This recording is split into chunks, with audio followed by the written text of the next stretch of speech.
प्रिय विद्यार्थियों, कल हमने संत कबीरदास जी का जीवन परिचय प्राप्त किया था, उस पर चर्चा की थी और आप लोगों ने, मुझे आशा है कि आप लोगों ने संत कबीरदास जी का जीवन परिचय, साहित्यिक परिचय, उनकी कृतियाँ, भाषा शैली, काव्यगत सौंदर्य, ये सब अच्छी तरह से स्मरण कर लिया होगा और अपना लिखित कार्य भी पूर्ण कर लिया होगा। तो आज हम कबीरदास जी की जो साखी हैं, जो दोहा छंद में रचित हैं, उनको एक एक करके हम उनको संदर्भ, प्रसंग, भावार्थ या व्याख्या और काव्यगत सौंदर्य बताते चलेंगे। संदर्भ तो लगभग सभी दोहों का एक सा है, प्रसंग थोड़ा भिन्न हो सकता है, व्याख्या भिन्न हो सकती है, व्याख्या और प्रसंग भिन्न होता है, काव्यगत सौंदर्य भी लगभग सभी का एक जैसा है, क्योंकि कबीरदास जी ने कोई कृत्रिमता नहीं थी उनके काव्य में।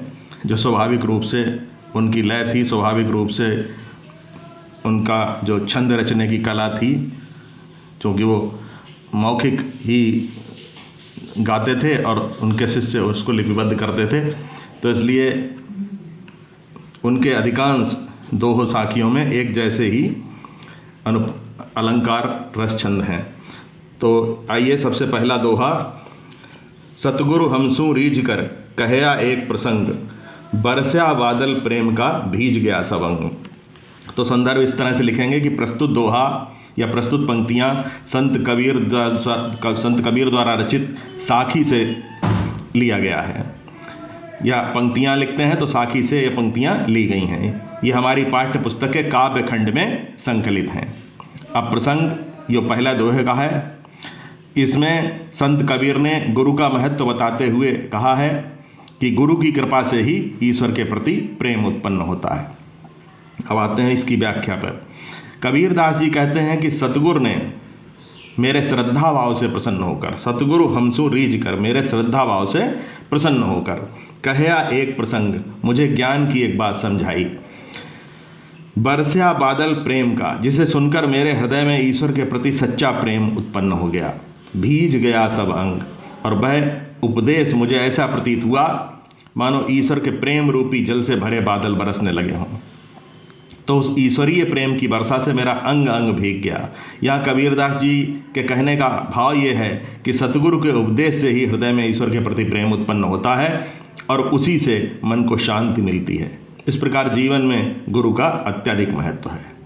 अब काव्यगत सौंदर्य यहाँ पर क्या लिखेंगे? कबीरदास जी की, जैसा कि पहले भी बताया गया, भाषा सदुक्कड़ी है, शैली उपदेशात्मक है, रस शांत है इस दोहे में, छंद दोहा है ही, सभी दोहे हैं, अलंकार यहाँ पर रूपक है, बरसा बादल प्रेम का, प्रेम का बादल बरसा, तो यानी बादल, प्रेम को बादल का रूप दिया गया, तो अनुप्रास अलंकार है।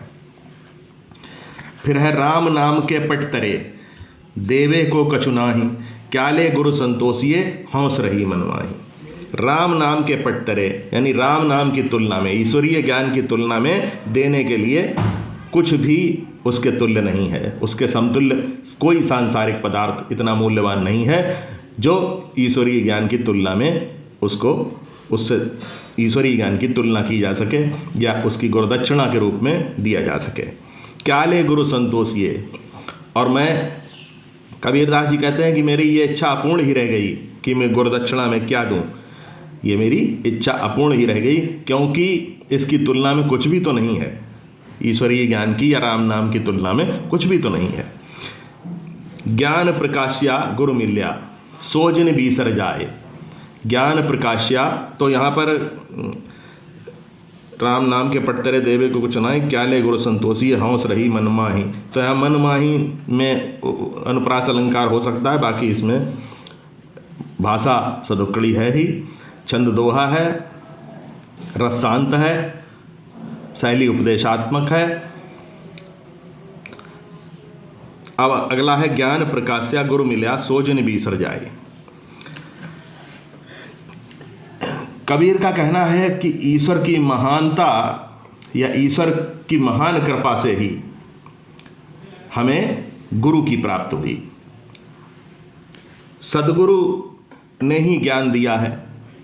हे जीवात्मा, यानी अपने लिए भी कह सकते हैं या आप स्वयं के लिए जीवात्मा भी कह सकते हैं, हे जीवात्मा, कहीं ऐसा ना हो कि तुम उसे भूल जाओ। किसे भूल जाओ? अपने गुरु को, क्योंकि ईश्वर की असीम कृपा से ही गुरु की प्राप्ति हुई है, उसकी कृपा से ही ज्ञान मिला है। तो काव्य का सौंदर्य में लिखेंगे कि कबीर के अनुसार ईश्वर की महान कृपा से ही सदगुरु मिलते हैं। भाषा सदुक्कड़ी है या पंचमेल खिचड़ी है, शैली उपदेशात्मक है, रस शांत है, छंद दोहा है और अनुप्रास अलंकार है। प्रकाश्या, मिल्या, ठीक है। तो यहाँ पर अंतिम शब्द एक जैसे आ रहे हैं, अनुप्रास अलंकार। फिर है माया दीपक नर पतंग, भ्रमि भ्रमि इवै पड़ंत, कह कबीर गुरु ज्ञान थे एक आध उबरंत। माया दीपक नर पतंग, तो यहाँ पर जो सांसारिक माया है उसको दीपक बताया गया है, और मनुष्य है उसको पतंगा, जो दीपक के आसपास चक्कर काटने वाला, लौ के आसपास चक्कर काटने वाला कीट बताया गया है। भ्रमि भ्रमि इवै पड़ंत, तो माया के भ्रम में जैसे मनुष्य, जैसे पतंगा दीपक की लौ के आकर्षण में उसके चारों ओर घूम जाता है, घूमता रहता है और अंत में अपने प्राण त्याग देता है, तो उसी प्रकार से मनुष्य इस सांसारिक माया मोह में पड़कर पूरा जीवन व्यर्थ गंवा देता है। संत कबीरदास जी कहते हैं कि ऐसा ही कोई, शायद ही कोई बिरला मनुष्य हो जो इस माया मोह, सांसारिक माया मोह से दूर रहे और ईश्वरीय ज्ञान को प्राप्त कर सके। फिर है जब मैं था तब गुरु नहीं, अब गुरु है हम नाही। कबीरदास जी कहते हैं कि जब मैं यानी अहंकार था तो मुझे गुरु की प्राप्ति नहीं हुई। जब तक मुझ में अहंकार था तब तक गुरु के प्रति श्रद्धा उत्पन्न नहीं हुई और एकात्म भाव प्राप्त नहीं हो सका। क्यों? क्योंकि प्रेम गली अति सांकरी, प्रेम साधना का मार्ग अत्यंत सकरा है, पतला है, तामे दो न समाए। उसमें एक साथ अहंकार और श्रद्धा एक साथ नहीं जा सकते। श्रद्धा उत्पन्न करनी है तो अहंकार छोड़ना पड़ेगा, और अहंकार रहेगा तब तक श्रद्धा उत्पन्न नहीं हो सकती। इस पर एक होकर ही चला जा सकता है। तो यहाँ पर गुरु और शिष्य दोनों को एकात्म भाव से ही चलना पड़ेगा। ये ऐसा कबीरदास जी ने कहा है। हमारे शास्त्रों में भी कहा गया है आत्मवत् सर्वभूतेषु, सबके अंदर एक ही आत्मा, एक ही परमात्मा के दर्शन करना चाहिए। फिर है भगति भजन हरि नाव है, दूजा दुख अपार, मनसा वाचा कर्मणा कबीर सुमिरन सार। कबीर कहते हैं कि जीवात्मा के लिए परमात्मा की भक्ति और भजन करना एक नाव के समान है, क्योंकि ये संसार दुखों से भरा है। इसीलिए इस संसार को भवसागर भी कहते हैं, भावनाओं का सागर। भावनाएं दुख से भरी होती हैं। मन, वचन और कर्म से परमात्मा का स्मरण करते हुए इस सांसारिक भवसागर को पार किया जा सकता है। ईश्वर का स्मरण ही इसका परम सार है। तभी इस संसार के दुखों से, इस संसार के दुखों से, सांसारिक दुखों से मुक्ति का एकमात्र उपाय जीवात्मा का परमात्मा से मिलन है या परमात्मा का चिंतन है। तो ऐसा भाव स्वामी के लिए तुलसीदास जी ने भी कहा है रामचरितमानस में, जा सुनाम सुमिरत एक बारा, उतरहि नर भव सिंधु पारा। या जा सुनाम जपि सुनो भवानी, भवबंधन काटई नर ज्ञानी।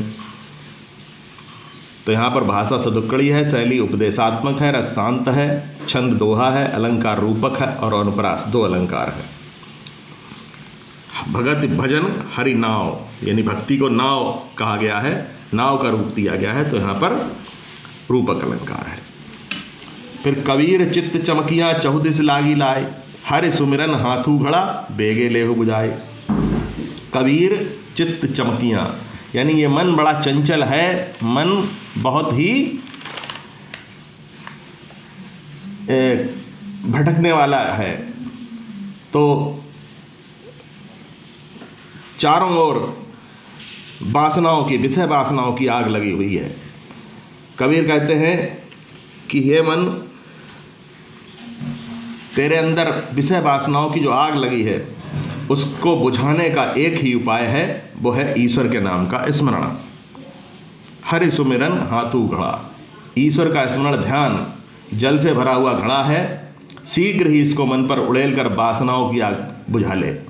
तात्पर्य यह है कि हे जीवात्मा, ईश्वर की समीपता, ध्यान, स्मरण, भक्ति के द्वारा ही सांसारिक वासनाओं से तू मुक्त हो सकता है।